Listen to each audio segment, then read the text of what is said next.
Megawati apela para a geração Fonha Timor-Leste no Indonésia, atualmente em relação à amizade não acelera processo de negociação fronteira Sira ou completo no justo.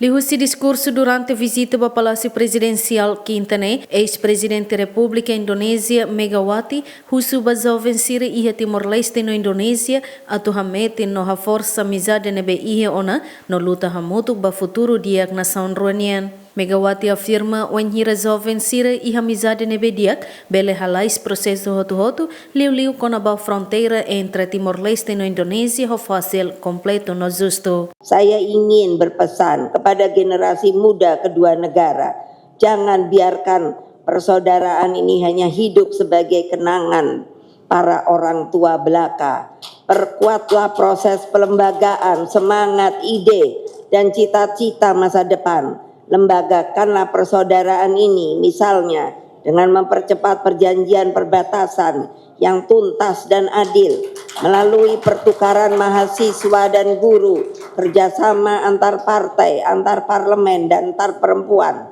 atau kerjasama dalam rangka ASEAN yang kini kita miliki bersama, tidak dapat dibatalkan oleh perubahan zaman. Saudara-saudara sekalian, Indonesia dan Timor Leste telah menemukan jalan peradaban, mengingat tanpa mendendam, memaafkan tanpa melupakan.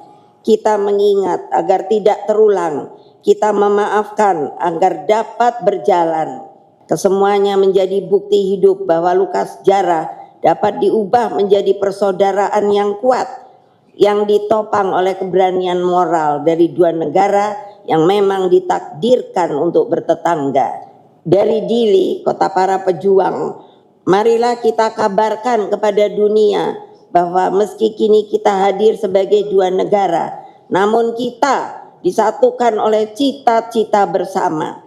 Kita berjuang membangun jalan peradaban bagi dunia. Além de Megawati mos encoraja feito Sira atubrani no pronto hodi compete romane Sira ia área hoto, tamba Constituição garante igualdade de gênero. No nemos Megawati aprecia participação feito ia vida política Timor-Lestenian, ia nebe número feito ia Parlamento Nasional dia Clio ia Asia. Saya ingin memberikan penghormatan yang setinggi-tingginya kepada perempuan. Saya berbicara tentang ibu-ibu Timor Leste yang menjaga harapan di masa paling gelap. Saya berbicara dengan perempuan Indonesia yang berdiri paling depan menuntut perubahan pada akhir rezim otoritarisme di Indonesia pada tahun 1998. Saya berbicara tentang para perempuan di Parlemen Timor Leste yang jumlahnya termasuk yang tertinggi di seluruh Asia loh. Pengalaman hidup saya mengajarkan satu hukum sejarah di mana perempuan diberi tempat di meja pengambilan keputusan. Disitulah rekonsiliasi dapat bertahan lebih lama dan demokrasi berakar lebih dalam, serta perdamaian dirawat dengan tekun. Perempuan tidak hanya melahirkan anak manusia, perempuan juga melahirkan dan membesarkan bangsa. Ex-presidente República Indonésia Megawati visita Timor-Leste e a quarta loraikne, foi hetang convite husi presidente República José Ramos Horta, wanhira participa encontro com a Fraternidade Humana e a Abu Dhabi. Visita Megawati ne hanesan testemunha ida ba amizade nebe dura no laço histórico nebe clean entre Timor-Leste e Indonésia. No visita ne reafirma compromisso hamutuk badame cooperação no futuro nebe próspero ba povo husi rairua. Equipa cobertura GMN.